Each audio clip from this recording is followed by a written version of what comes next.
حضرت ابوبکر صدیق رضی اللہ تعالیٰ عنہ پیچھے ہو گئے اور صف میں آ کے کھڑے ہو گئے اور حضور اکرم صلی اللہ علیہ وسلم مصلی پہ کھڑے ہو گئے اور آپ نے نماز کو مکمل کیا۔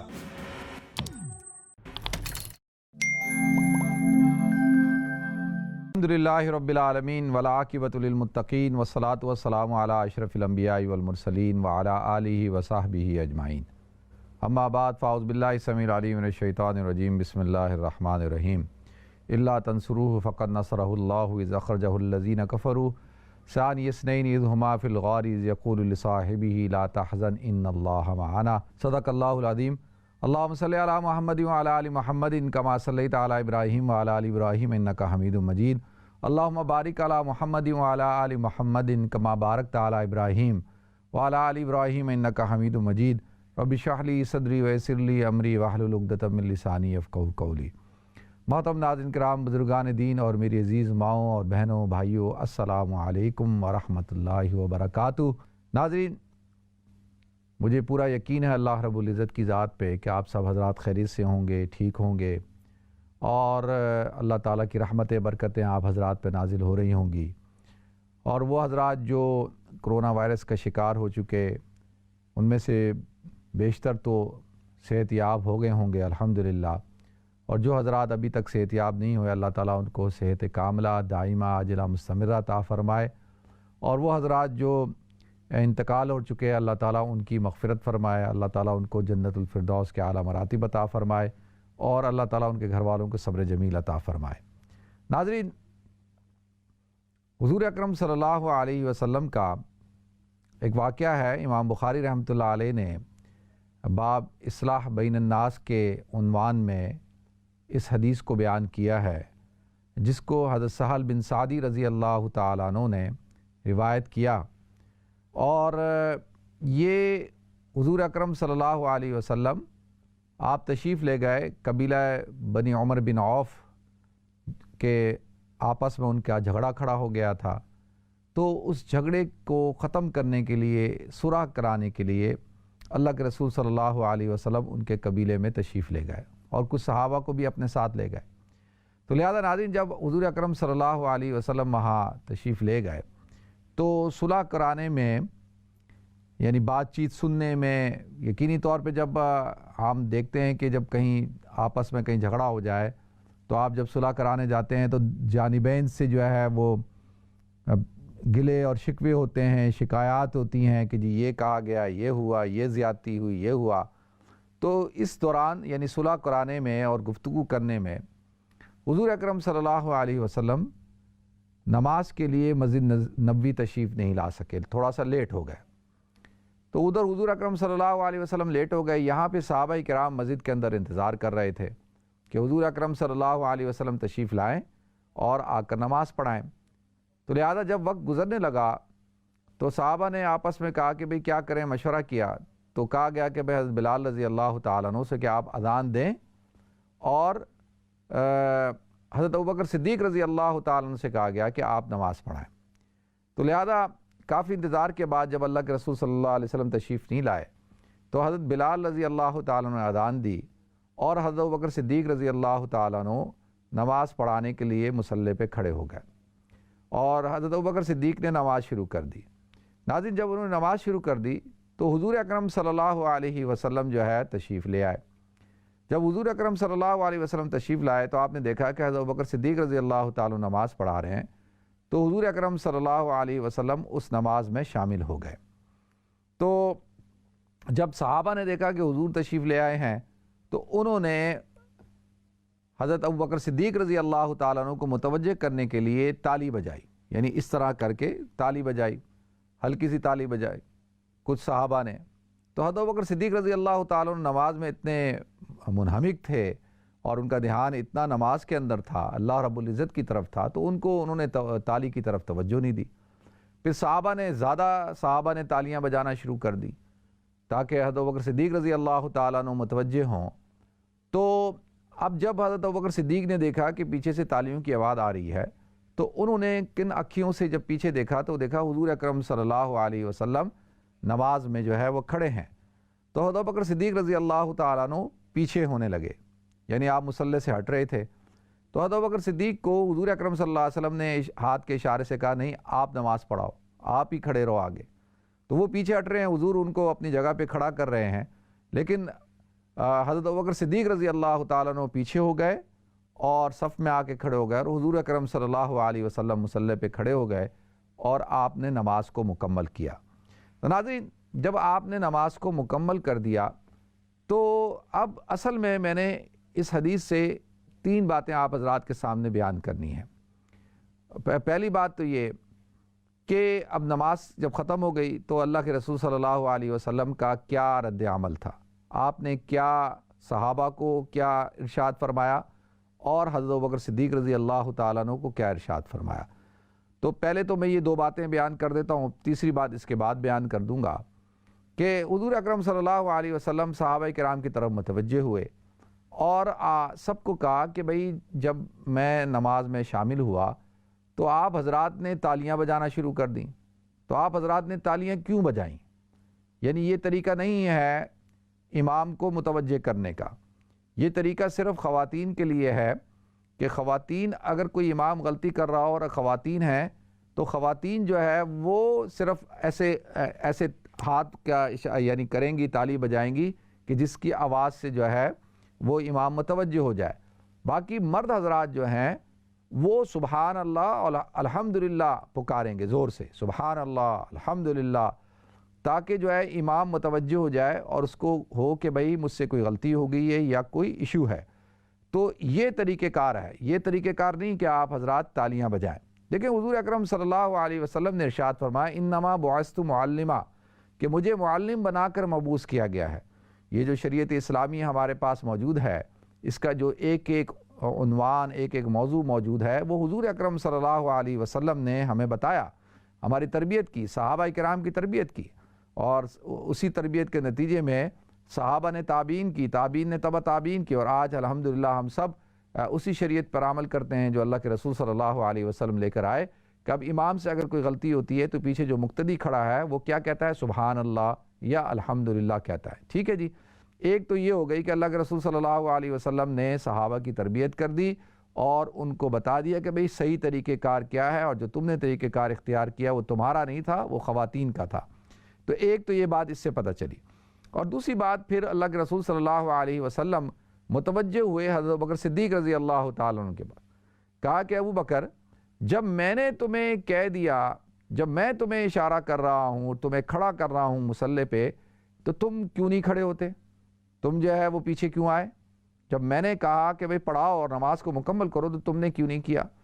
تو لہذا حضرت ابوبکر صدیق رضی اللہ تعالیٰ عنہ کا یا رسول اللہ یہ کیسے ممکن ہے؟ ابو قحافہ یعنی قحافہ کا بیٹا یعنی حضرت ابوبکر صدیق، وہ کیسے ممکن ہے کہ ابو قحافہ کا بیٹا یا قحافہ کا بیٹا ابو بکر جو ہے وہ آپ کی موجودگی میں آپ کے مصلی پہ کھڑا ہو؟ یہ تو ممکن نہیں، یہ کیسے ہو سکتا ہے؟ تو لہذا جو ہے وہ میرے لیے ممکن نہیں تھا، تو میں اس لیے پیچھے ہٹ گیا. تو ایک بات. اچھا، اس سے جو ہمیں جو موضوع ملتا ہے کہ بھئی الامر فوق الادب، کہ عربی زبان کا ایک مقولہ ہے کہ الامر فوق الادب، کہ جب کوئی بڑا حکم دے کسی کام کرنے کو تو وہ فوق الادب، وہ ادب سے بڑھ کر ہوتا ہے. مثال کے طور پہ یعنی میں آپ کو ایک مثال دیتا ہوں کہ اگر آپ کے استاد محترم ایک تخت پہ بیٹھے ہوئے ہیں اور آپ اس مجلس میں تشریف لاتے ہیں اور وہ استاد جو ہے وہ آپ کو کہتا ہے کہ بھئی میرے ساتھ آ کے تخت پہ بیٹھو. اب انہوں نے کیا کیا؟ امر دیا آپ کو کہ آپ یہاں میرے ساتھ بیٹھیں. تو اب ادب کا تقاضا تو یہ ہے کہ آپ ان کے سامنے نیچے بیٹھیں اور ان کے ساتھ نہ بیٹھیں. ادب تو یہ ہے. امر یہ ہے کہ وہ کہہ رہے ہیں کہ آپ میرے ساتھ آ کے بیٹھیں.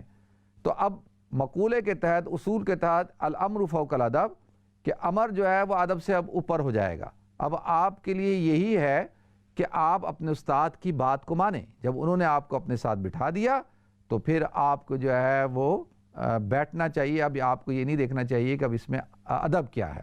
تو لہذا اب یہاں پر جب اللہ کے رسول نے حکم دے دیا تو حضرت ابوبکر صدیق نے اس حکم کو کیوں نہیں مانا؟ اچھا، اب یہاں پہ اس بات کو آپ روکیں اور میں آپ کو حضرت علی رضی اللہ تعالیٰ عنہ کا واقعہ سناتا ہوں کہ ہم جب پوری ہسٹری پڑھتے ہیں صحابہ کرام کی تو ہمیں ایک تو یہ موقع حضرت ابوبکر صدیق رضی اللہ تعالیٰ عنہ والا اور دوسرا جو ہے حضرت علی رضی اللہ تعالیٰ عنہ کے 2 مواقع. ان 2 مواقع پہ پتہ چلتا ہے کہ انہوں نے حضور اکرم صلی اللہ علیہ وسلم کے امر کو نہیں مانا. باقی پوری ہسٹری کے اندر صحابہ کی کہیں پہ بھی ہمیں یہ موقع نظر نہیں آتا. صلح حدیبیہ کے موقع پر جب شرائط طے ہو گئی کہ بھئی معاملات جب طے ہو گئے تو کہا کہ بھئی ان شرائط کو لکھ لیا جائے. تو حضرت علی رضی اللہ تعالیٰ عنہ کاتب تھے. حضرت علی رضی اللہ تعالیٰ عنہ نے سب سے پہلے بسم اللہ الرحمن الرحیم لکھا. تو اس پر اعتراض کر دیا مشرکین مکہ نے.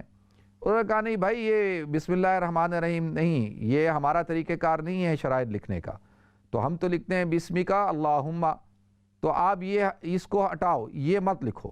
تو حضرت علی رضی اللہ تعالیٰ عنہ کو حضور اکرم صلی اللہ علیہ وسلم نے کہا کہ علی اس کو مٹا دو. تو ان کا یا رسول اللہ میں نہیں مٹا رہا. تو ان کا نہیں اس کو مٹا دو.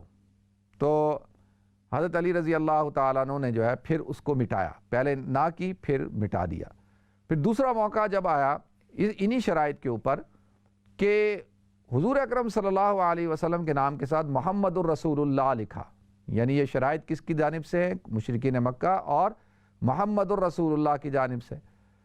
تو اب مشرکین مکہ نے اعتراض کیا کہ بھئی سارا جھگڑا تو اسی بات پہ ہے کہ ہم محمد کو صلی اللہ علیہ وسلم، ہم محمد کو اللہ کا رسول نہیں مانتے. تو اگر تم نے یہ لکھ دیا اور ہم نے اس پہ سائن کر دیے اور یہ شرائط طے ہو گئی تو اس کا مطلب تو یہ ہے کہ ہم نے محمد کو اللہ کا رسول مان لیا. تو لہذا یہ نہ لکھو بلکہ یہ لکھو کہ محمد عبداللہ، محمد بن عبداللہ، کہ محمد جو اللہ کا عبداللہ کا بیٹا ہے، تو لہذا اس کو مٹاؤ. تو حضور اکرم صلی اللہ علیہ وسلم نے حضرت علی کو کہا علی جو یہ کہہ رہے ہیں وہ کر لو اور مٹا دو، محمد بن عبداللہ لکھ دو. تو حضرت علی نے کہا یا رسول اللہ میں یہ کام نہیں کر سکتا، مجھ سے یہ نہیں ہوگا، تو میں یہ مٹا نہیں سکتا. تو حضرت علی رضی اللہ تعالیٰ عنہ سے حضور اکرم صلی اللہ علیہ وسلم نے وہ شرائط کا دستاویز لیا اور آپ نے اس کو مٹا دیا اور محمد بن عبداللہ لکھ دیا. تو ناظرین ایک ہو گیا موقع حضرت ابوبکر صدیق رضی اللہ تعالیٰ عنہ کا، حضور نے حکم دیا اور انہوں نے نہیں مانا. اور ایک موقع آ گیا حضرت علی رضی اللہ تعالیٰ عنہ کا، حضور نے کہا مٹا دو، انہوں نے کہا میں نہیں مٹا رہا. تو لہذا بظاہر یہ کیا لگ رہا ہے کہ الامر فوق الادب کے تحت کہ یہاں پہ حکم دیا جا رہا ہے، وہاں پہ وہ انکار کر رہے ہیں. تو لہذا سب سے پہلے تو میں آپ کو اس کا جواب دوں. دیکھیں یہ جو حضرت ابوبکر صدیق رضی اللہ تعالیٰ عنہ اور جو حضرت علی رضی اللہ تعالیٰ عنہ کی جو کیفیت تھی، یہ ان کی حضور اکرم صلی اللہ علیہ وسلم سے یعنی حد سے زیادہ محبت تھی. آپ سے وہ حد سے زیادہ محبت کرتے تھے، اپنی جان سے زیادہ محبت کرتے تھے، اور ان کے اوپر حضور کی محبت کا جو ہے وہ غلبہ تھا، حضور کی اطاعت کا غلبہ تھا، اور جو مغلوبیت تھی، اور اس مغلوبیت کی وجہ سے جیسے قرآن کہتا ہے لا یکلف اللہ نفسا الا وسعہا، کہ اللہ تعالیٰ نے انسان کو مکلف نہیں بنایا مگر اس کی استطاعت کے مطابق، اس کی وسعت کے مطابق. تو یہاں پر جو حضور حکم دے رہے ہیں تو وہ ان کی وہ تکلیف مالا اطاعت تھا، وہ ان کی یعنی مغلوبیت تھی ان کے اندر حضور کی محبت کی. تو لہذا وہ برداشت ہی نہیں کر سکتے تھے، تو ان کا کنٹرول ہی نہیں تھا. یعنی وہ اس حالت میں تھے کہ وہ اپنا کنٹرول کھو چکے تھے. وہ کہتے تھے یہ کام ہم نہیں کر سکتے، یہ ہو ہی نہیں سکتا. تو لہذا اب یہ اللہ رب العزت کی، بلکہ یہ تو ان کے لیے یہ ان کے اعزاز کی بات بن گئی کہ یہ ان کو اللہ نے یہ اعزاز دیا کہ وہ حضور سے اتنی زیادہ محبت کرتے تھے، اتنے حضور کی محبت میں مغلوب تھے اور حضور کی محبت ان پہ غالب تھی کہ انہوں نے اس وجہ سے انکار کیا. تو یہ انسان کے اوپر حالتیں ہوتی ہیں، اور وہ اس حالت پہ تھے کہ جب انسان کا اپنی ذات کے اوپر کنٹرول نہیں ہوتا. تو جب انسان اپنے کنٹرول سے نکل جائے تو پھر کہاں جو ہے وہ امر اور کہاں ادب. تو لہذا یہ دونوں حضرات اللہ تعالیٰ نے حضور اکرم صلی اللہ علیہ وسلم کی محبت میں ان کو اتنا زیادہ غالب کیا ہوا تھا، حضور کی محبت ان پہ اتنی غالب تھی کہ انہوں نے یہ اقدام اٹھایا. تو لہذا ناظرین اس سے ہمیں ایک بات پتہ چلی کہ دیکھیں جب کوئی بڑا آپ کو کوئی حکم دے اور اس حکم کی اطاعت کرنی چاہیے. یعنی سم ٹائم کیا ہوتا ہے کہ انسان والد صاحب اگر ایک کام کرنے کا کہیں اور وہ کام بظاہر بے ادبی کا ہو، لیکن وہ اگر کہہ رہے ہیں کہ بھئی ان کے مقام سے ہٹ کے ہو تو اس بات کو ماننا چاہیے. لیکن اگر بیٹا کہے کہ نہیں میں تو کر ہی نہیں سکتا، میں تو ختم ہو جاؤں گا، مجھ سے ہوگا ہی نہیں، تو پھر وہ تو اس کی کیفیت ہے، اور اس کیفیت کو، اس کی اس حالت کو مد نظر رکھتے ہوئے پھر اس عذر کو قبول کیا جائے گا۔ تو لہذا ایک تو یہ بات آپ حضرات کے سامنے عرض کرنی تھی کہ اس سے ہمیں ایک حضرت علی رضی اللہ تعالیٰ عنہ کے مقام کا پتہ چلتا ہے، اور حضرت بکر صدیق رضی اللہ تعالیٰ عنہ کے مقام کا پتہ چلتا ہے۔ لہذا اس سے یہ پیغام جاتا ہے کہ جو حضرات حضرت بکر صدیق رضی اللہ تعالیٰ عنہ کے رتبے کو کم کرنا چاہتے ہیں، ان کے مقام کو کم کرنا چاہتے ہیں، تو وہ حضرت بکر صدیق کے مقام کو دیکھیں، سمجھیں کہ حضور اکرم صلی اللہ علیہ وسلم ان کو اپنے مصلی پہ کھڑا رکھ رہے ہیں۔ یعنی حضور آتے ہیں اور کہتے ہیں کہ تم کھڑے ہو اور تم نماز پڑھاؤ، میں تمہارے پیچھے نماز پڑھتا ہوں۔ یہ کتنا بڑا اعزاز ہے، یہ کتنا بڑا مقام ہے جو اللہ رب العزت نے حضرت بکر صدیق رضی اللہ تعالیٰ عنہ کو عطا فرمایا۔ اور پھر حضرت علی رضی اللہ تعالیٰ عنہ کا آپ دیکھ لیں کہ حضور کی حضرت علی سے کتنی محبت ہے، شفقت ہے، اور حضرت علی کے دل کے اندر حضور کا کتنا مقام ہے، وہ اس بات کو گوارا ہی نہیں کر رہے کہ میں یہ کام کروں، میں یہ کر ہی نہیں سکتا۔ تو لہذا یہ دونوں حضرات اہل سنت والجماعت کے نزدیک قابل احترام ہیں، خلفائے راشدین میں سے ہیں، اور اللہ تعالیٰ نے ایک کو مقام دیا جو صدیق اکبر ہیں، اور ایک کو مقام دیا جو شیر خدا ہیں، ایک داماد رسول ہیں اور ایک یار غار ہیں۔ تو یہ دونوں شخصیات بڑی عظیم شخصیات ہیں، اور ان کا آپس میں بڑا محبت کا اور الفت کا تعلق تھا۔ تو لہذا ان دونوں شخصیات کو لے کر اگر اختلاف پیدا کیا جاتا ہے اور معاشرے کے اندر جو ہے فساد پیدا کیا جاتا ہے، تفرقہ بازی پیدا کی جاتی ہے، تو ہمیں پھر ذرا سوچنا چاہیے کہ ہم کس کے ایجنڈے کو مکمل کر رہے ہیں۔ تو لہذا ایک بات تو یہ ہو گئی۔ اچھا، دوسری بات یہ کہ جو میں نے عرض کرنی تھی کہ امام بخاری رحمۃ اللہ علیہ نے اور امام نووی نے جب اس کی شرح بیان کی ہے تو اس حدیث کو اصلاح بین الناس کے عنوان کے تحت لے کے آئے کہ لوگوں کے درمیان صلح کرانا۔ ناظرین، یہ کتنا اہم عنوان ہے کہ حضور اکرم صلی اللہ علیہ وسلم صلح کرانے کے لیے تشریف لے جاتے ہیں۔ تو اس سے ایک بات پتہ چلتی ہے کہ اگر دو خاندانوں میں، دو افراد میں، دو بھائیوں میں، دو دوستوں میں، دو کاروباری شراکت داروں میں اگر جھگڑا ہو جائے اور اگر لڑائی ہو جائے، کوئی غلط فہمی ہو جائے، تو اس کے لیے اگر آپ کو بلایا جائے کہ ثالثی کے طور پہ، تو آپ کو نہ نہیں کرنی چاہیے، آپ کو جانا چاہیے۔ اور جیسے حضور اکرم صلی اللہ علیہ وسلم تشریف لے گئے اور آپ اکیلے نہیں، صحابہ کو ساتھ لے کے گئے، تو لہذا آپ کو تشریف لے کے جانا چاہیے، آپ کو نہ نہیں کرنی چاہیے، ایک بات۔ اور دوسری بات یہ ہے کہ آپ دیکھیں کہ صلح کرانے کی کتنی اہمیت ہے کہ اس صلح کرانے کے درمیان میں نماز کا وقت ہو جاتا ہے، مسجد نبوی میں آپ کا انتظار کیا جا رہا ہے، آپ اس کو ڈیلے کر دیتے ہیں، آپ اس کو متاخر کرتے ہیں، لیکن صحابہ کے درمیان صلح کو کراتے ہیں، آپس میں جھگڑا جو ہے اس کو صلح میں بدلتے ہیں۔ تو یہ بڑی اہم چیز ہے کہ صلح کرانا اور آپس میں جھگڑوں کو ختم کروانا، یعنی حضور نے اس کے لیے نماز کو مؤخر کر دیا۔ دیکھیں نماز کتنی بڑی عبادت ہے اور اس کو وقت پہ پڑھنا کتنا اہم ہے، لیکن اس سے زیادہ اہم حضور اکرم صلی اللہ علیہ وسلم کے اس فعل نے، اس اسوے نے ہمیں یہ دیا کہ جھگڑا ختم کرانا، صلح کرانا بھی بہت اہم ہے، اور اس کی بھی بہت زیادہ اہمیت ہے، نماز سے زیادہ اس کی اہمیت کو بیان کیا۔ تو لہذا اب ہمارا دیکھیں کردار کیا ہونا چاہیے کہ ہم کیا کردار ادا کرتے ہیں، ہمارا کیا کردار ہے۔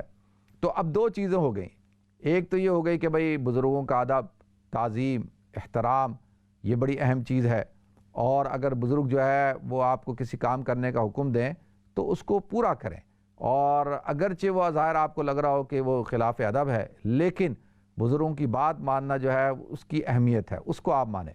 آتا ہے کہ جب عالمگیر جو ہے وہ اور اس کا بھائی دارالشکوہ، ان کی آپس میں جنگ ہوئی، جب ان کے والد کا انتقال ہو گیا تو ایک بزرگ کے پاس دارالشکوہ بھی گیا، دونوں بھائی تھے، تو جب گیا اور ان کے پاس جا کے دعا کے لیے گیا کہ جی میرے لیے دعا کریں، تو جب وہ جا کے سامنے بیٹھا تو حضرت تھانوی رحمۃ اللہ علیہ نے اس واقعے کو بیان کیا ہے کہ وہ آ کے بیٹھا تو ان بزرگ نے کہا کہ بھئی تم میرے ساتھ آ کے بیٹھو تخت پہ۔ اس نے کہا نہیں حضرت، آپ وہاں ٹھیک ہے، میں نیچے ٹھیک ہوں، میں نہیں بیٹھتا آپ کے ساتھ، یہ میں تو آپ بالکل وہاں ٹھیک، میں نیچے ٹھیک۔ تو کچھ عرصے بعد جو ہے عالمگیر بھی گیا ان کے پاس دعا کرانے کے لیے، تو جب عالمگیر گیا تو انہوں نے عالمگیر کو بولا کہ بھئی میرے ساتھ آ کے بیٹھو، تو عالمگیر نے کہا کہ بھئی ادب کا تقاضا تو یہ ہے کہ میں آپ کے سامنے بیٹھوں اور آپ تخت پہ بیٹھیں، لیکن اب آپ کا حکم ہے تو میں آپ کے ساتھ بیٹھ جاتا ہوں۔ تو عالمگیر آ کے بیٹھ گیا۔ تو لہذا ناظرین جب وہ چلا گیا تو ان بزرگوں نے کہا کہ کچھ عرصے پہلے دارالشکوہ بھی آیا تھا میرے پاس، اور میں نے اس کو جب یہ کہا کہ میرے ساتھ تخت پہ بیٹھو تو وہ تخت پہ نہیں بیٹھا، اور جب عالمگیر کو کہا کہ میرے ساتھ تخت پہ بیٹھو تو وہ تخت پہ بیٹھ گیا۔ تو اس سے بات پتہ چلتی ہے کہ جو ہے عالمگیر جو ہے وہی تخت پہ بیٹھے گا اور دارالشکوہ نہیں۔ تو لہذا تھانوی رحمۃ اللہ علیہ فرماتے ہیں کہ سم ٹائم بزرگوں کی بات بظاہر آپ کی عقل میں نہ آ رہی ہو، سمجھ میں نہ آ رہی ہو، لیکن آپ اس بات پر عمل کر لیں۔ آپ کو بے ادبی لگ رہی ہو لیکن آپ اس پر عمل کریں، اسی میں ہی خیر ہوتی ہے۔ تو اللہ تعالیٰ مجھے بھی توفیق دے، آپ حضرات کو بھی توفیق دے۔ اور دوسری بات جو عرض کرنی تھی یہ جھگڑے والی، دیکھیں قرآن پاک میں اللہ رب العزت نے ارشاد فرمایا کہ وَإِن طَائِفَتَانِ مِنَ الْمُؤْمِنِينَ اقْتَتَلُوا، کہ جب دو مسلمان آپس میں قتال کرنے لگ جائیں، وَإِن طَائِفَتَانِ مِنَ الْمُؤْمِنِينَ اقْتَتَلُوا، مسلمانوں کی دو جماعتیں آپس میں لڑ پڑیں، تو یہاں پر دو جماعتوں کے لڑنے کے باوجود کہا کہ وَإِن طَائِفَتَانِ مِنَ الْمُؤْمِنِينَ، مومنین کی دو جماعتیں۔ تو اس سے بات پتہ چلی کہ مومن ہوتے ہوئے بھی، مسلمان ہوتے ہوئے بھی دو جماعتیں آپس میں لڑ سکتی ہیں، یعنی دو جماعتوں کی لڑائی ہو رہی ہے اور وہ دونوں جماعتیں مسلمان ہو سکتی ہیں۔ یہ نہیں کہ بھئی وہ اب آپ کہیں کہ نہیں ایک ان میں سے ایک کافر ہے اور ایک جو ہے وہ مومن ہے، نہیں، اس سے بات پتہ چلتی ہے کہ مسلمان آپس میں لڑ سکتے ہیں اور وہ آپس میں لڑتے ہوئے بھی مسلمان ہو سکتے ہیں۔ اب اس کو آپ تھوڑا سا، میں اس کو تھوڑا سا اور وسیع کروں تو اب صحابہ کرام کی آپس میں لڑائیاں ہوئیں، جنگ جمل ہوئی، جنگ صفین ہوئی، تو یہ جو جنگیں ہوئی ہیں آپس میں صحابہ کرام کی، مسلمانوں کی، تو وہ آپس میں جنگیں کرتے ہوئے بھی آپس میں مسلمان تھے، بھائی تھے۔ اور اللہ یہاں پہ کیا کہتا ہے وَإِن طَائِفَتَانِ مِنَ الْمُؤْمِنِينَ اقْتَتَلُوا فَأَصْلِحُوا بَيْنَهُمَا، کہ پھر دو جماعتیں جب لڑ جائیں تو اب ایک آدمی کا کردار کیا ہونا چاہیے؟ دیکھیں میرا کردار کیا ہونا چاہیے؟ میں دیکھوں دو گروپ لڑ رہے ہیں مسلمانوں کے، تو کیا مجھے ایک گروپ کے ساتھ شامل ہو کے دوسرے گروپ کے ساتھ لڑنا چاہیے یا مجھے ان کے درمیان صلح کرانی چاہیے؟ تو فَأَصْلِحُوا بَيْنَهُمَا، تو قرآن کہتا ہے کہ ان کے درمیان صلح کراؤ۔ تم جو ہے وہ تمہارا کام کیا ہونا چاہیے؟ صلح پسند ہونا چاہیے، تم صلح کراؤ اور تم پوری کوشش کرو کہ لڑائی ختم ہو۔ فَإِن بَغَتْ إِحْدَاهُمَا عَلَى الْأُخْرَى، تو اگر صلح کرانے کے باوجود ایک گروپ جو ہے وہ ماننے کو تیار ہی نہ ہو تو پھر فَقَاتِلُوا الَّتِي تَبْغِي حَتَّى تَفِيَ إِلَىٰ أَمْرِ اللَّهِ، تو پھر آپ کیا کرو کہ پھر اس گروپ کے ساتھ مل جاؤ جو صلح کرنے کو تیار ہے، جو کہتا ہے مجھے لڑنا نہیں ہے، دوسرا گروپ کہتا ہے جی ہم نے لڑنا ہی لڑنا ہے، تو اس گروپ کے ساتھ تم شامل ہو جو کہتا ہے کہ جی مجھے لڑنا نہیں ہے، اور دوسرا گروپ اس کے اوپر لڑائی کو مسلط کر رہا ہے، تو تم اس گروپ کے ساتھ شامل ہو کر ان کے خلاف لڑو، تاکہ ان کو فَإِنْ، پھر ان کو کیا کرو، واپس لے کر آؤ، لٹاؤ، اور پھر ان کے درمیان جو ہے صلح کرواؤ۔ اور فَقَاتِلُوا الَّتِي تَبْغِي حَتَّى تَفِيَ إِلَىٰ أَمْرِ اللَّهِ، تو پھر کیا کہ یہاں تک کہ وہ اللہ کے امر کی طرف آ جائیں، مطلب کیا ہے کہ پھر لڑائی کے بعد بھی کوشش یہ کرو کہ معاملہ حل ہو جائے، معاملہ ختم نہ، معاملہ بڑھے نہیں۔ دیکھیں ناظرین لڑائیاں جو ہے وہ شروع تو خود سے کی جاتی ہیں لیکن وہ ختم خود سے نہیں ہوتی ہیں۔ جھگڑا کرنا بہت آسان ہے لیکن جھگڑے کو ختم کرنا بہت مشکل ہے۔ آپ لڑائی کر لیں، آپ لڑائی کر لیں، لڑائی شروع کریں، قتل و غارت گری شروع کریں، دیکھیں پھر وہ ختم آپ سے نہیں ہوگی، پھر یہ بڑا مشکل کام ہوتا ہے۔ تو لہذا اللہ تعالیٰ مجھے اور آپ کو، ہم سب کو امن پسند بنائے، آپس میں پیار محبت سے رہنے کی توفیق عطا فرمائے، ہمیں صلح گو بنائے، ہم لوگوں کے درمیان صلح کرنے والے ہوں، نہ کہ اور زیادہ آگ بھڑکانے والے ہوں اور لگائی بجھائی کرنے والے ہوں اور فساد کھڑا کرنے والے ہوں۔ اللہ ہم سب کی اصلاح فرمائے، اللہ تعالیٰ ہمیں حضور اکرم صلی اللہ علیہ وسلم کے اس پر عمل کرنے کی توفیق عطا فرمائے۔ وآخر دعوانا الحمدللہ رب العالمین۔